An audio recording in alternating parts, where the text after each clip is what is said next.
ശരിയായ ദിശയിൽ യാത്ര ചെയ്തുകൊണ്ടിരിക്കുകയാണ്. നിർത്തരുത്, മുന്നോട്ട് തന്നെ പോവുക.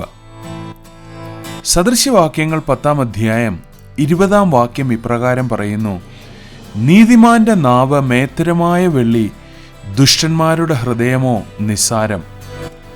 ഈ ദിവസങ്ങളിൽ സാത്താൻ തൻ്റെ ചൂണ്ടയിൽ ഏത് തരം ഇരയെ നിങ്ങളുടെ മുമ്പിലിട്ടാലും നിങ്ങളുടെ മേൽ സമ്മർദ്ദം ചെലുത്താൻ അവൻ്റെ കയ്യിൽ യാതൊരു അധികാരവുമില്ല എന്ന് നിങ്ങൾ തിരിച്ചറിയണം. ഇപ്പോൾ അധികാരങ്ങൾ ഇല്ലാത്തതിനാൽ പ്രലോഭനങ്ങളുടെ മാർഗങ്ങൾ സ്വീകരിക്കുവാനായിട്ട് ശത്രു ശ്രമിക്കും.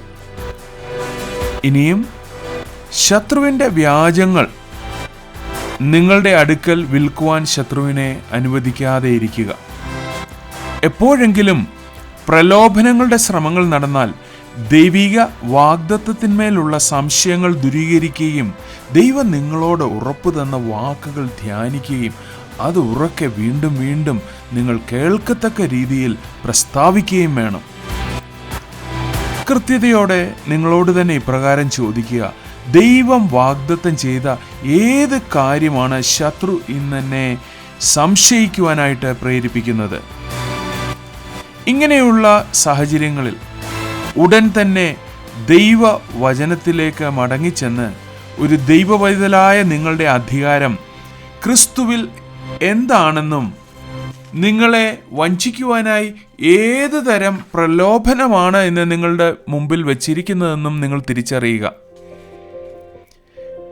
ഇങ്ങനത്തെ പല പ്രലോഭനങ്ങളിൽ കൂടെയും നിങ്ങൾ കടന്നു പോയിരിക്കാം. പക്ഷേ നിങ്ങൾ ഇന്ന് സത്യം മനസ്സിലാക്കുകയും ക്രിസ്തുവിൻ്റെ വചനമാകുന്ന സത്യത്തിൽ ഉറച്ചു നിൽക്കുകയും ചെയ്താൽ ആ വചനം നമ്മെ ക്രിസ്തുവിലുള്ള സ്വാതന്ത്ര്യത്തിൽ നിലനിർത്തും. ഒരിക്കൽ നിങ്ങൾ ഈ സത്യം തിരിച്ചറിഞ്ഞാൽ ഈ വചനമാകുന്ന സത്യം നിങ്ങളെ തുടർച്ചയായി ജീവിതത്തിൻ്റെ സകല മേഖലകളിലും സ്വാതന്ത്ര്യം വരുത്തിക്കൊണ്ടിരിക്കും. ഇനിയും ദുഃഖത്തിലും വിലാപത്തിലും നിങ്ങളുടെ ദിവസം ചിലവഴിക്കുന്നതിന് പകരം നിങ്ങളുടെ മുന്നിലുള്ള മലകളെ കടലിൻ്റെ ആഴങ്ങളിലേക്ക് പറിച്ചു നടുന്നവർ ആയിരിക്കുക. എല്ലാ പ്രശ്നങ്ങളെയും കുറിച്ചുള്ള ഒരു പരാതിക്കാരൻ എന്നതിലുപരി ഏത് പ്രതിബന്ധങ്ങളെയും പരാജയപ്പെടുത്തുന്നവൻ എന്ന പേരുള്ളവനാകുക.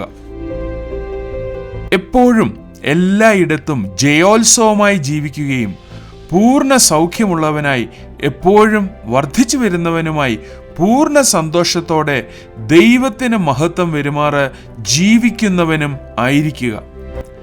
തീഷ്ണതയോടെ കഴിഞ്ഞ 3 ആഴ്ചകൾ ഞാൻ പറഞ്ഞതുപോലെ നിങ്ങളുടെ വാക്കുകൾ ക്രമീകരിക്കുകയും വാക്കുകളെ ശ്രദ്ധിക്കുകയും ചെയ്യുന്നൊരു വ്യക്തിയാണെങ്കിൽ ജയത്തിൻ്റെ പാതയിലാണ് നിങ്ങൾ ഇന്ന് യാത്ര ചെയ്യുന്നത്. നമുക്ക് വിശ്വാസത്തിൻ്റെ ഒരു ചുവട് ഇന്ന് വെക്കാമോ? അല്പസമയം ഇന്ന് വേറിട്ട് കഴിഞ്ഞ 21 ദിവസങ്ങളായി നിങ്ങളുടെ വിശ്വസ്തതയെക്കുറിച്ചും അതിലെത്രമാത്രം മുന്നേറിയെന്നും ഒന്ന് പരിശോധിക്കുക. ക്രിസ്തുവിൽ ഞാനൊരു ജയാളിയാണെന്ന് വിശ്വസിച്ചുകൊണ്ട് പ്രഖ്യാപിച്ചുകൊണ്ട് ഉറപ്പോടെ ഇന്ന് ജീവിതത്തിൽ മുന്നേറുക.